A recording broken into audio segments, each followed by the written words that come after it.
Et salut la communauté, c'est Wakiyu pour Hero Wars. Aujourd'hui on va ouvrir du coup nos petits bonbons qu'on a récoltés pendant la fête.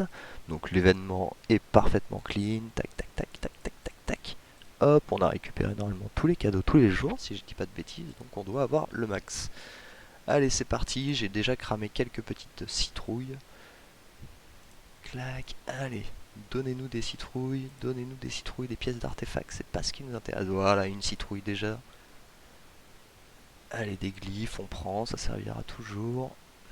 Pièces d'artefacts, c'est pas ce qu'on a le plus besoin en ce moment. Or, on n'en a pas du tout besoin, c'est vraiment le pire cadeau. Le pire cadeau qu'il nous propose sur cet event. De l'or. Bon. Normalement, quand on est débutant, ça aide. Une deuxième citrouille. Troisième citrouille, oh, on aime bien ça. On aime bien les deux doubles citrouilles tout de suite. Quatrième.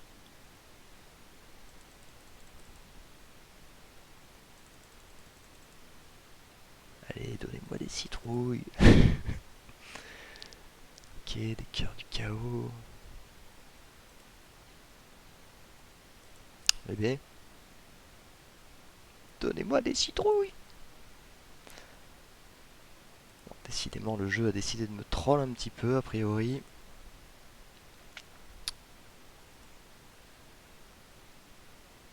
Ok. Allez, s'il vous plaît, redonnez-moi quelques citrouilles, quand même. Quand même, quand même. Ah, pour le moment, ils veulent pas m'en redonner. Hein. Ah, enfin une citrouille, dis donc. Après les doubles citrouilles, ça fait bizarre de plus en trouver du tout. De l'or, de l'or. Des pièces d'artefacts. Des cœurs du chaos. De l'or, c'est pas ce qui nous intéresse toujours, mais ils nous en donnent beaucoup. Ils aiment beaucoup l'or. Forcément.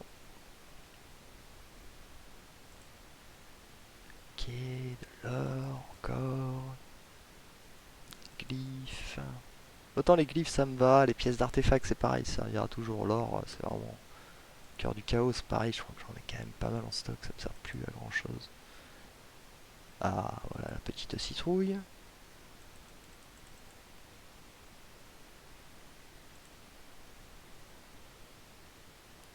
Tac, et on fera un petit point sur les familiers, du moins sur ce que je sais, je vous dirai par rapport à ma team, en tout cas ce que je fais comme changement, ou comme adaptation, parce que c'est souvent sous-estimé l'importance des familiers. Grrr, pas beaucoup de citrouilles, hein. Ah, quand on parle du loup. Après j'en ai déjà utilisé quelques-unes, principalement en particules du chaos. Ah, ça j'aime. J'aime des citrouilles comme ça qui arrivent, des glyphes, ça me fait plaisir aussi. Les glyphes, ça sert beaucoup.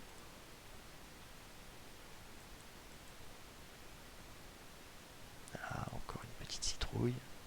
Ça commence à en faire quelques-unes. Dans le sac. Ah, déjà 14 en stock, là, je vois.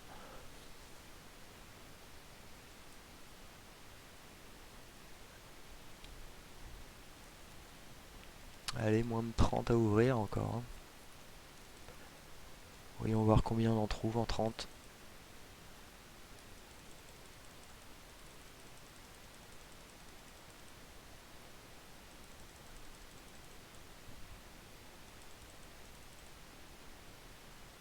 Bon, ça va quand même faire le plein quand même de ressources stables. Ça pourrait peut-être quand même à une citrouille du coup.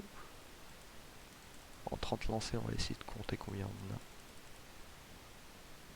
Même si bon, ce sera pas significatif après. Deux citrouilles.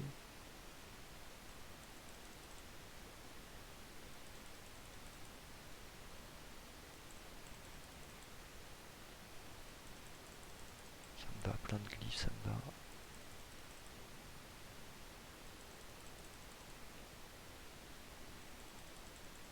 C'est la régalade des glyphes.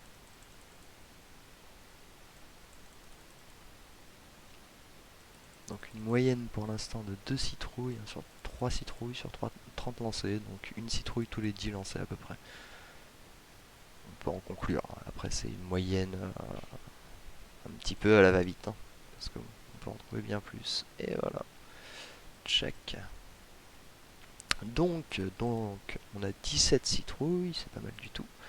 Hop, et on va aller parler rapidement des familiers.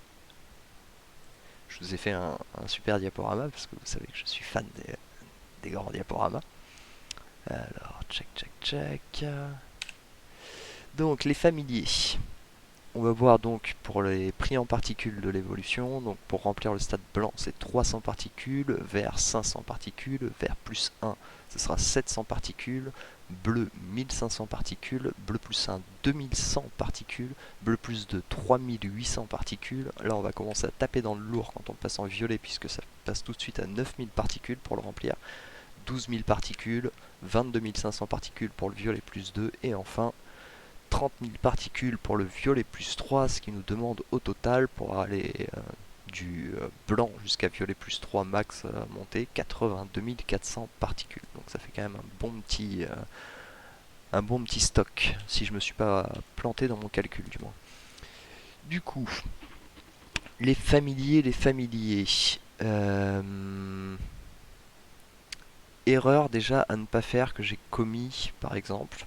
On peut voir ici que voilà, il n'y a pas très longtemps, j'ai trouvé mon Albus en étoile absolue. Alors c'est pas forcément le familier qui m'intéresse le plus, mais je vais quand même le monter parce qu'il peut se mettre sur Sébastien, donc ça pourra toujours servir dans tous les cas. Et puis il peut se mettre aussi sur Yasmine. Je compte monter quand même Yasmine par rapport au boss justement d'Asgard. Enfin, pas mal de projets, donc Albus est pas mal. Et comme on peut voir, j'ai monté ma Cain level 99 alors qu'il n'a absolument rien monté.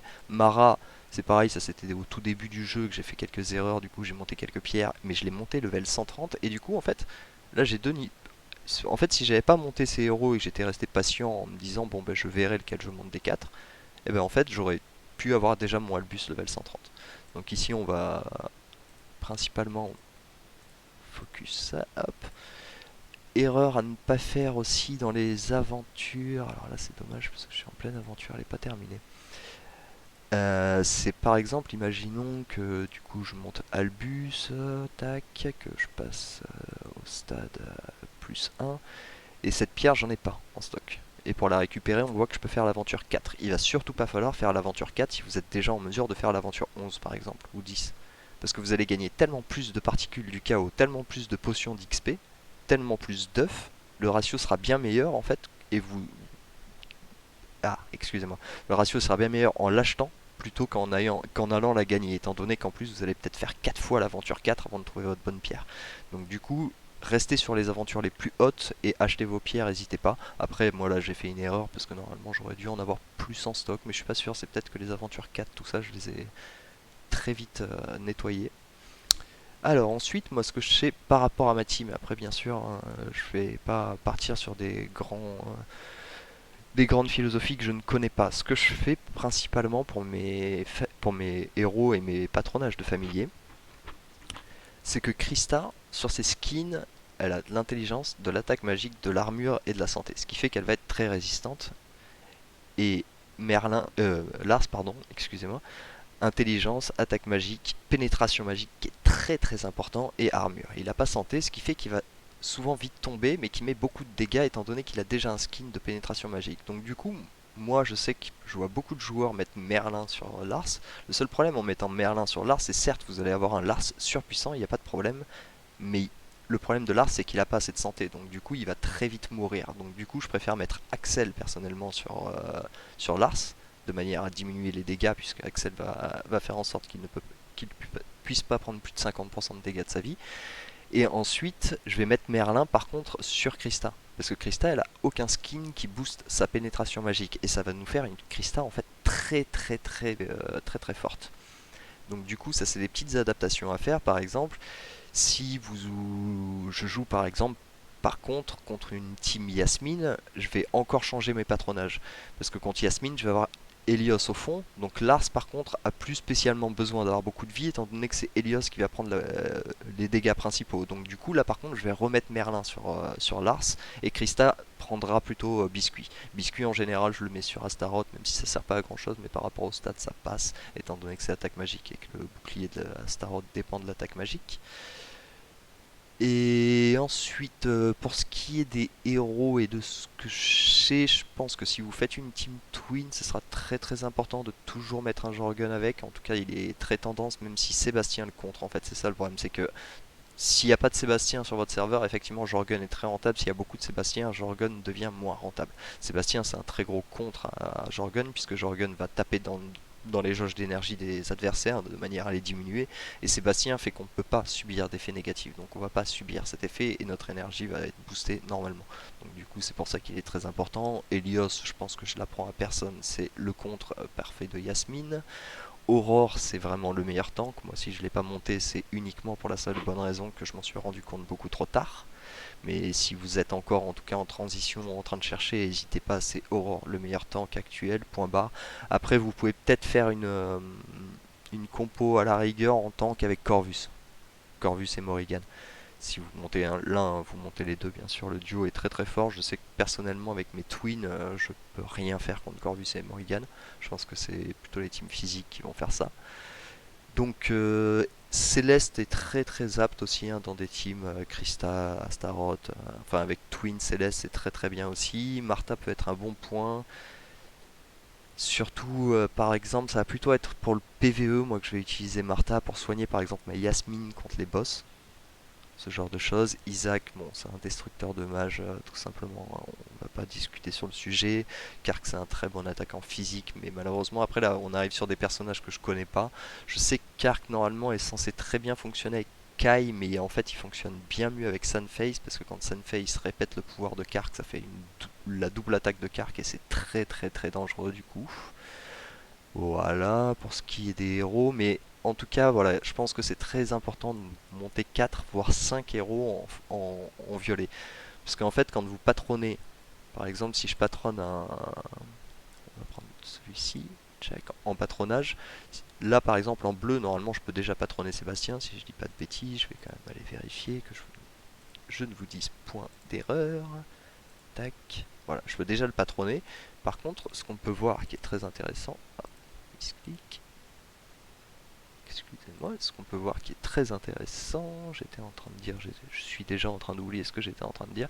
Oui, c'est que par contre, sa compétence de patronage, elle va arriver que quand il sera rang violet. Donc c'est très important quand vous décidez de monter un familier de au moins de le mettre violet. Après c'est encore mieux si vous pouvez les mettre violet plus 2, plus 3 et ainsi de suite, hein, bien sûr.